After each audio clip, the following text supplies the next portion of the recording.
శ్రీకాకుళం జిల్లాలో AP TIDCO chairman Vemulapati Ajay Kumar పర్యటించారు. ఇచ్చాపురం, పలాసలో స్థానిక ఎమ్మెల్యేలతో కలిసి టిడ్కో ఇళ్లు, జగనన్న కాలనీ లబ్ధిదారులతో మాట్లాడారు. వాళ్ల సమస్యలను అడిగి తెలుసుకున్నారు. ఇచ్చాపురంలో ఎమ్మెల్యే బెందాళం అశోక్, పలాసలో ఎమ్మెల్యే గౌతు శిరీష, అజయ్ కుమార్తో పాటు పర్యటించారు. ఇచ్చాపురం మున్సిపాలిటీ పరిధిలోని ఏఎస్ పేటలో టిడ్కో ఇళ్లను పరిశీలించి అజయ్ కుమార్ అసంతృప్తి వ్యక్తం చేశారు.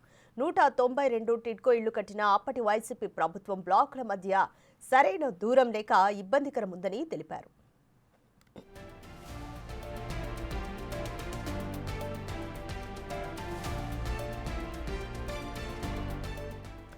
క్షేత్రస్థాయిలో అధికారులతో సంప్రదింపులు జరిపి నివాసయోగ్యంగా మలిచి వీలైనంత త్వరలో లబ్ధిదారులకు ఇళ్ల పంపిణీ చేస్తామని అన్నారు. టిడ్కో ఇళ్ల పట్ల గత ప్రభుత్వం చేసిన మోసాన్ని, బ్యాంకు ద్వారా లబ్ధిదారులు తీసుకున్న రుణాన్ని ప్రభుత్వమే భరించేలా చర్యలు చేపడతామని తెలిపారు. ఇక పలాసలో అర్హత కలిగిన ప్రతి ఒక్కరికి త్వరలోనే టిడ్కో ఇళ్లు అందజేస్తామని గౌతు శిరీష అన్నారు.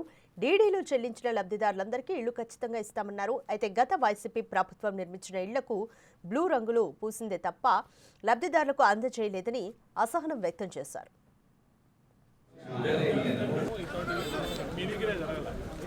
రాష్ట్రం మొత్తం మీద ఇటువంటి చాలా జరిగాయి.